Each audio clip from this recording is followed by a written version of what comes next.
জয়গুরু, happy new year 2026। আচ্ছা, আমি তো নতুন কিছু দেখি না। আরে নতুন তো মনে, আপনার আকার বাতাস এগুলোকে বদলাচ্ছে নাকি? আমার মন যত নতুন হয়, আমি যত চেতনায় জাগি, ততই আমার সব কিছু নতুন হবে। চেতনাটা আসলে কি? চেতনা খুব সহজ করে বললে, মানে আজকে আমি যদি একটা জিনিস খাই, এটা আমার ক্ষতি করে, এবার যখন বুঝে যাব আমার কি ক্ষতি করে, তারপরে বুঝে সরে যাব, এই তো চেতনা। মানে সঠিক বাঁচার বোধ।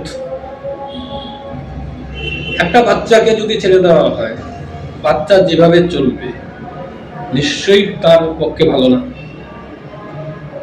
তাহলে বাচ্চাটা যদি একটু বড় হয়, একটু জ্ঞান বুদ্ধি হয়, তখন কিভাবে যাবে? তাহলে কি বোঝা যাচ্ছে? আমার যেটা ক্ষতি করে এটা বুঝে সরে যাওয়াই বা যাইতে পারাই চেতনা। আজকে যেমন অনেক বাচ্চা কাচ্চা আছে, পড়াশোনা ঠিকঠাক করে না, বা মোবাইল টিপে নষ্ট হয়ে যাচ্ছে।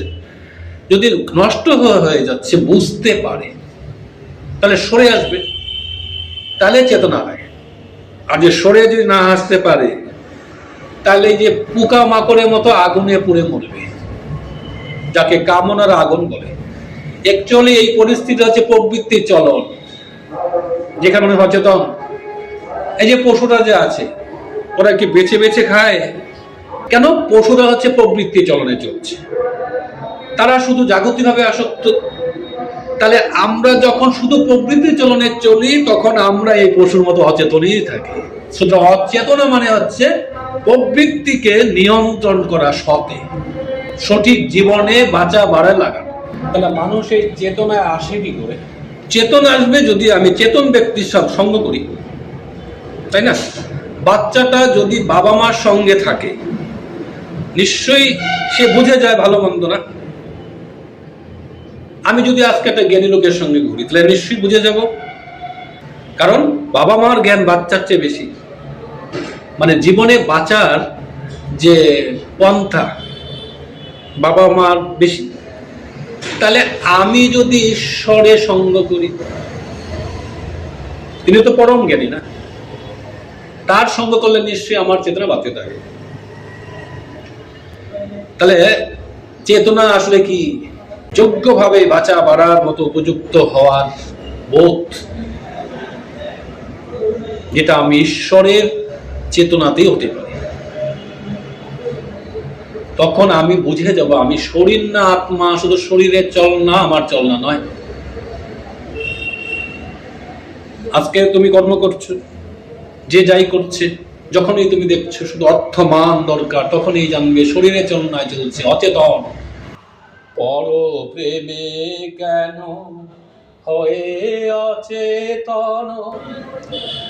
আর যখন এগুলা করেও আমি ঈশ্বরকে পেতে চাই, প্রেম চাই, আমি যে আত্মা হয়ে জীবন কাটাতে চাই, এইরকম বাঁচার ক্ষেত্রে যেগুলা বাধা, সেটা যখন আমি বুঝে সরে যাই, এইটাই চেতনা। অর্থাৎ আমি, আমার জীবন বোধ আছে, সঠিক জীবন বোধ আমার আছে। সেটা কি? ঈশ্বরীয় জীবন, যে জীবনে আমি অনন্তকাল বেঁচে থাকি। এই জীবনে যাওয়ার ক্ষেত্রে বাধা পড়বে, এখান থেকে সরে আসবো আমার চেতনায়। তাহলে আমি যদি এই উচ্চ জীবনটা বোধ করতে না পারি, তা নিম্ন জীবনটা বুঝতেই পারবো না, সরার প্রশ্নে ওঠে না। পশুরা যেমন কখনোই সরতে চায় না তাদের জীবন থেকে। এই জন্যই বলছি, চেতনা আসতে গেলে উচ্চ জীবন বোধটা দরকার তার সঙ্গ করা, যিনি উচ্চে থাকেন, ঈশ্বর থাকুন। জয় গুরু। चरण निवास तुम बिना कोई समर्थ नहीं। जैसे मागो गाना प्रेम धार बरखा करो, अमृत खाना दीन दयाल दया करो।